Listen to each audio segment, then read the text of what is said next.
कुछ माताएं ऐसी रही हैं जिन्होंने अपने पुत्र को सही दिशा दी है। उनमें जो नाम आता है माताओं में, वो सुनीति का नाम तो आता ही है, लेकिन सुनीति से भी अधिक मदालसा का नाम आता है। शुद्धो से बुद्धो से निरंजनो से संसार माया। मदालसा बड़ी सुंदर थी, उनका विवाह हुआ, राजा उन पर मुग्ध हुए।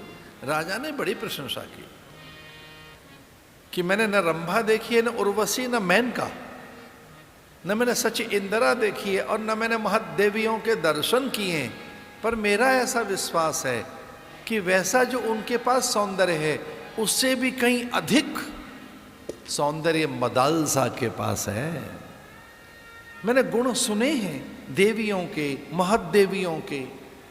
मैंने ये सुना है कि जो महदेवियाँ होती हैं उनका शील, संयम, सदाचार, उनमें कितनी अधिक बड़ी नैतिकता होती है। वो पर पुरुष को नकार देती हैं। अरे वो तो विष्णु तक को नकार देती हैं।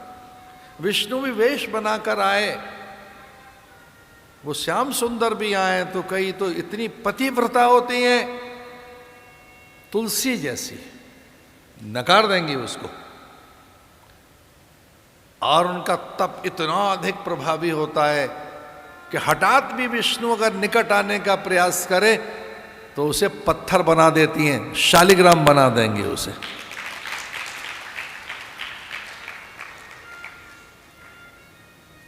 कितनी ताकत स्त्री में। उसका धन ही अपनी पवित्रता का, और है क्या? स्त्री के पास कुछ नहीं है। उसका शील, संयम, पवित्रता, वो धन है उसका, और देह से पार होता है वो। पुरुष जिस स्त्री को ढूंढ रहा होता है ना, वो देह में नहीं होती, देह के पार होती है। और जो स्त्री पुरुष को ढूंढ रही होती है वो पुरुष की देह में पुरुष नहीं होता।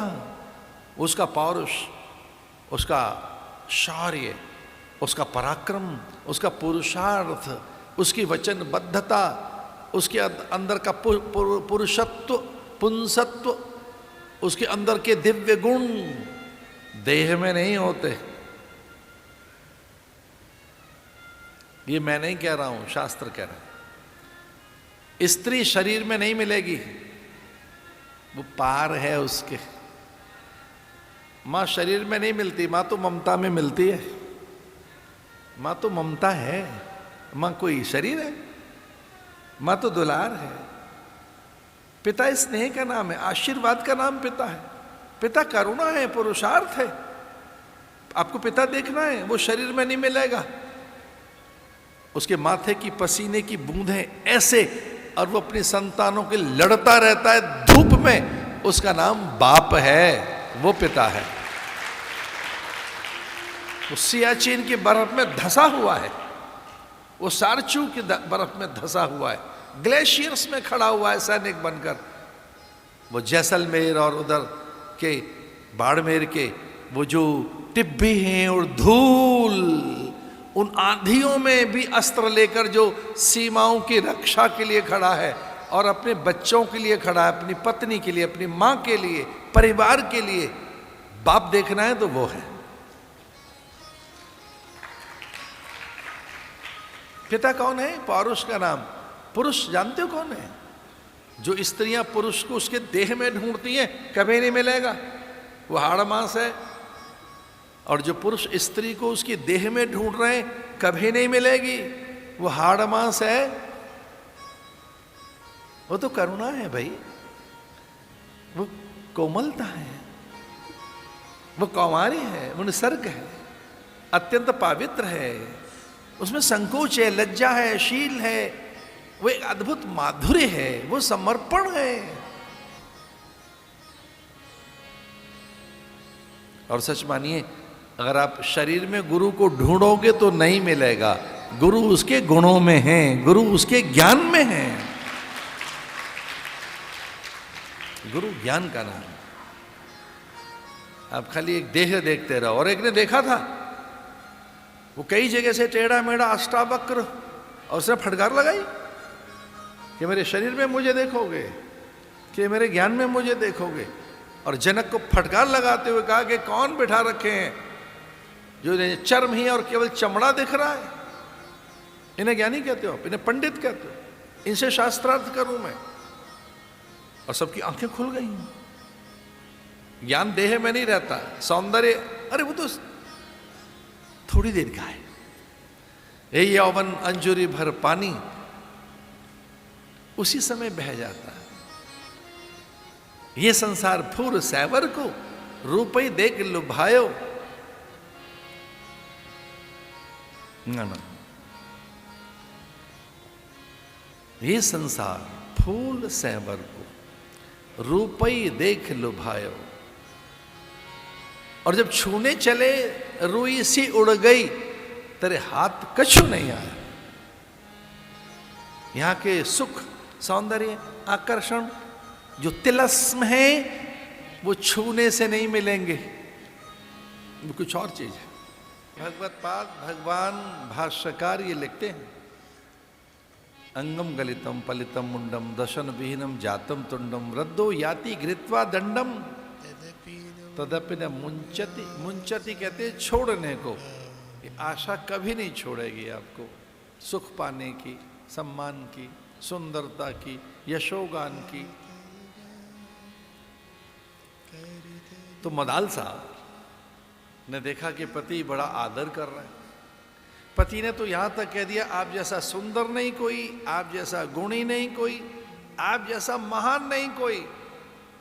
तो फिर मदालसा ने भी धीरे से कह दिया कि इतने मेरा यशोगान गुणगान कर रहे हैं देव, हे स्वामी, तो आप मुझसे अगर प्रसन्न हैं सच में ही, मेरे रूप से, मेरे गुणों से, मेरे चरित्र से आपको भी इतनी अच्छी लग रही हूं, तो फिर आप प्रसन्न हैं ना मुझसे?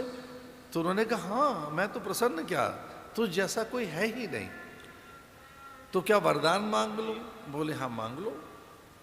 अब राजा को लगा कि इतना धन है, संपदा है, पढ़ने पुखराज वैदुर्य मूंगे माणक के न जाने क्या क्या है, क्या मांग लेगी? मांग ले जो चाहिए सो। और फिर मदालसा ने कहा कि हे राजन, मैं आपसे ये मांगना चाहती हूं कि जो मेरी संतानें होंगी वो अज्ञानी नहीं होंगी, वो सब भगवत भक्त होंगी, वो परमात्मा को जानने वाली होंगी। वो अज्ञानी बच्चे मुझे अच्छे नहीं लगेंगे। अब हमारी संतानें होंगी ना, विवाह हो गया, अब तो बच्चे होंगे ही। तो जब बच्चे होंगे तो ये रोने धोने वाले बच्चे नहीं चाहिए मुझे, ना रोना गाना करने वाले बच्चे। ये रोने वाला बच्चा मुझे पसंद नहीं है, बच्चा मैं नहीं रोने दूंगी। ये रोने वाले लोग मुझे बिल्कुल पसंद नहीं है। रोता आदमी संसार के लिए। राजा ने कहा जो जी में आए करना। बच्चा हुआ, बच्चा रोने लगा, फटकार लगाई, दाई के हाथ से छीन लिया बच्चा। जो प्रसूति का गृह में आती है ना माताएं प्रसव के काल में सहयोग करने के लिए, हाथ से छीन लिया बालक और उसको गुरु मंत्र देने लगी, शुद्धोसी बुद्धोसी निरंजनोसी संसार माया परिवर्जितोसी। ऐसी फटकार लगाई रोते हुए बच्चे को, चुप, अज्ञानी है, मूर्ख है, मूढ़ है, जड़ है, किसके लिए रोता है? और उसे ज्ञान देने लगी, ये संसार माया है। और कल अब सच आपको लगे मैं बोल क्या रहा हूं। और वो अज्ञानी बालक जो रो रहा था चुप हो गया मां की फटकार से, और 2-4-5 साल में उसे ब्रह्मज्ञानी बना दिया। ब्रह्मज्ञानी बना बच्चा। बच्चे निकलते गए, ब्रह्म ज्ञान ले लेकर बच्चे होते गए, बच्चे निकलते गए। मदालसा बड़ी प्रसन्न कि मैंने वो बालक पैदा किए हैं जो परमात्मा को प्राप्त हो चुके, जो ईश्वर का दर्शन कर चुके। अरे इन्होंने भगवान को प्राप्त कर लिया, मेरा जीवन धन्य हो गया, मेरे व्रत सिद्ध हो गए। श्रीमान जी वही कहते रहते हैं तू बड़ी सुंदर है, अच्छी है, वैसी है। तो श्रीमान जी भले ही मेरे रूप की प्रशंसा करते रहे, पर मुझे तो बच्चे ज्ञानी पैदा कर रहे हैं।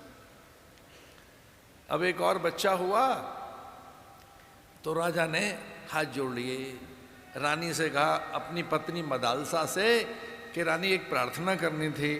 क्या? बोले जो उन बच्चों को ज्ञान दिया था इसे मत देना। अलर्क नाम का एक बालक हुआ, अलर्क उस बालक का नाम। कि देवी प्रार्थना ये, अलर्क को ब्रह्म ज्ञान मत देना, इसे परमात्मा से मत मिलने देना। तो फिर किससे मिले? बोले मेरा काम कौन देखेगा, मैं इतना बड़ा राजा, ये राज्य भार कौन संभालेगा? तो ये राजा बनेगा मेरा बेटा, तो गुरु मंत्र मत देना, सांसारिक बातें सिखाओ, तू राजा बनेगा, अच्छी पत्नी आएगी, तेरे बच्चे होंगे, घोड़ा ऐसा होगा। अरे तू राजा बाबू है। तो बच्चे को वो ज्ञान नहीं दिया और उसको क्या कहने लगी, तू राजा बाबू है, कितना अच्छा है, बड़े घोड़े पे बैठेगा, राज सिंहासन पर बैठेगा, तेरी पत्नी अच्छी होगी। अरे तू तो महान है, प्यारा सा है, आभूषण खेल खिलौना में उलझा दिया बच्चे को।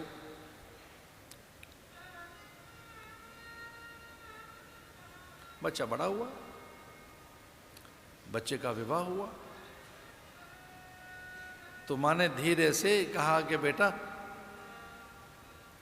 एक उपहार मुझे तुझे देना है, वो तुझे कभी नहीं अपने से अलग करना है। तो माँ ने एक अंगूठी पकड़ा दी बच्चे को और अंगूठी के अंदर वो गुरु मंत्र लिख दिया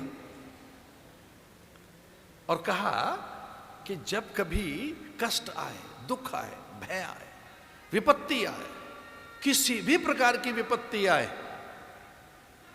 तब ये खोलना है।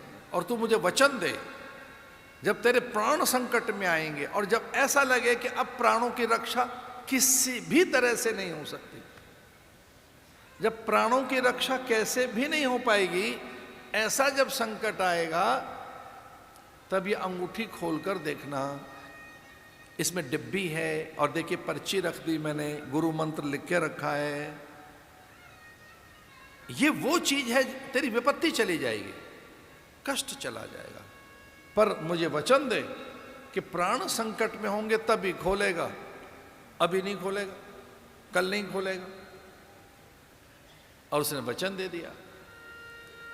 आनंद, जीवन आनंद में बीतने लगा, राज्य का विस्तार होने लगा, ऐश्वर्य अपार होने लगा, सब प्रकार के साधन सुविधाएं आ गई। और चलिए एक शब्द सुनाते हैं जो हमें कहीं का नहीं छोड़ता, सुनाए, जिसके वजह से हम कुछ नहीं कर पाते। उसका नाम है comforts zone. Comforts, comfort, all well, सब ठीक है, एयर कंडीशनड है, सब चीज़ें, गाड़ी है, घोड़ा है, पालकी है, बैंक बैलेंस है, पत्नी बच्चे है, सब ऐसा है, all is good Swami ji. इसका नाम क्या है? Comfort zone. जब सभी अच्छा है तो प्रगति क्यों करोगे? कुछ लोग उसमें उलझ के रह जाते हैं, हमारा अपने घर ही ठीक है। कुंभ के मेले में आओगे ना, डिस्कम्फर्ट होगा वहां, तो कंफर्ट लेवल वहां नहीं है, वो भीड़ है बहुत है ना। हरिद्वार आओगे, रहने दो महाराज, भीड़ भाड़ बहुत है, ट्रैफिक बहुत है। अरे उत्सव में आओगे, तीर्थ में आना तो चाहते हैं, मतलब फ्लाइट में लंबी न रहने दो, लंबी लाइन है ट्रेन में, ये हम यहीं ठीक है। कंफर्ट, कंफर्ट, सुविधाएं, सुख। अरे हमने तो कई ऐसे लोग देखे अपना तकिया साथ लेकर आते, ये क्या ले आए भैया, इसी से नींद आती है। हमारे वाले तो बहुत अच्छे पिलो हैं, इससे थोड़ा ठीक है, इन चीजों से। कई लोग अपना पता नहीं क्या क्या लेके चलते हैं, जीरामन लेके चल रहा है, कोई बुकनू लेके चल रहा है, कोई मसाला लेके चल रहा है। अच्छी भली भोजन की थाली सामने आई है, अभी आपने उसे ग्रहण किया ही नहीं प्रसाद को, और पहले बुकनू डाल रहे हैं, जीरामन डाल रहे हैं, पहले ही मिर्च मसाला डाल रहे हैं। ये क्या कर रहे हो भाई? ठीक कर रहे हैं भोजन को भैया, पहले से ठीक है ये कि नहीं, वो अपने हिसाब से और अच्छा कर लें इसे। ये क्या है? ये साधन कहीं का नहीं छोड़ेंगे, ढेर कर देंगे आपका। और जब बहुत साधन हो, थोड़ी सी बात ध्यान से सुनना, जब बहुत साधन हो तब भगवान को धन्यवाद दिया जाता है और उसे याद किया जाता है, उसका आराधन किया जाता है। अरे व्रत तो तभी तो किया जाएगा जब ढेर फल हो। हम जब वहां थे उत्तर काशी में और एकादशी करता था मैं, नदी के तट पर बैठकर, जल सामने और मुझे जल नहीं पीना है। व्रत तो तब है जब बहुत फल हो, खूब अन्न हो, बड़े साधन हो, तभी तो व्रत होगा। भूखा आदमी किस बात का व्रत करेगा भाई? जब बहुत साधन भगवान ने आपको दे रखे हैं तो भले ही कितना ही डिस्कम्फर्ट क्यों ना हो, हरिद्वार आ जाना, तीर्थ में आ जाना।